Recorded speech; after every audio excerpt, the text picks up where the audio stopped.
महत्व इसका नहीं है कि हम कितना करते हैं, महत्वपूर्ण यह है कि हम कैसे करते हैं। आप सच्चाई से एक आना भी, 1 रुपए भी कहीं दान कर रहे हैं ना, 1 रुपए भी किसी सत्कर्म में लगा रहे हैं, तो वो आपके जीवन को बदल देगा। और एक और ध्यान रखने जैसी बात है पंकज जी, कि यदि हमारा धन गलत जगह दान हो जाए तब भी बड़ी गड़बड़ होती है। इस विषय में भी एक चर्चा है, बड़ी सुंदर कथा हमने गुरुजी से सुनी। बोले एक संत थे, वो अहिंसा की बात करते, सबको समझाते भाई हिंसा मत करो, नदी किनारे बैठ के भजन करते। एक मछुआरा वहां आया, हाथ में जाल था, उसको समझाया, अरे बाबरे इतनी मछलियां मारता है, इतना पाप लगेगा, कहां भोगेगा। बोले मुझे तो परिवार को पालना है, उसके लिए व्यवस्था करता हूं। महात्मा को दया आ गई, दयालु होते ही महात्मा तो। अपनी थैली से एक चांदी का सिक्का निकाल के दिया, बोले इसको ले जा बाजार में बेच के और कुछ काम धंधे का इंतजाम कर लेना, कोई अपना धंधा पानी कर लेना, ये हिंसा का काम छोड़ दे।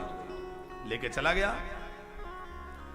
अब महात्मा तो भजन करने में लग गए। बाद में उनकी जब समय पे मृत्यु हुई तो मरने के बाद उनका बही खाता देखा गया,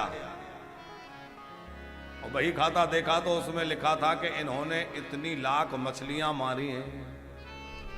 वो तो अहिंसा के पुजारी थे, वो तो चक्कर में पड़ गए, मैं तो जीवन भर कभी चींटी नहीं मारी, तुम कह रहे हो इतने लाख मछली मारी है, मैंने तो कभी ऐसा किया ही नहीं। यमराज से, धर्मराज से पूछा मेरे साथ ऐसा अन्याय क्यों?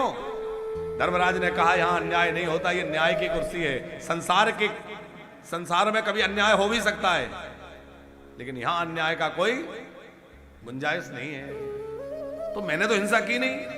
बोले तुमने तो हिंसा नहीं की, पर तुम याद करो उस समय तुमने वो मछुआरे को चांदी का सिक्का दिया? बोले दिया। बोले उसने ले जाके उससे नया जाल खरीद लिया, क्योंकि वो पुराना जाल फट गया था, उसमें कुछ मछलियां फंसती थी, कुछ निकल जाती थी। उसे लगा कि महात्मा बढ़िया मिल गए, चांदी का सिक्का मिल गया, उसने नया जाल खरीदा। अब नए जाल से जितनी मछलियां पकड़ी गई वो सब आपके खाते में डाल दी गई। बात समझ में आई? यदि गलत जगह चला जाए तो ऐसा भी होता है, महात्मा को भोगना पड़ा। आप कहेंगे कर्म उसने किया, इन्होंने तो अच्छा किया था, लेकिन इसके लिए बात यह है कि मनुष्य विवेक प्रधान है, वो विचार करके विवेक पूर्वक सतपात्र को दान करें।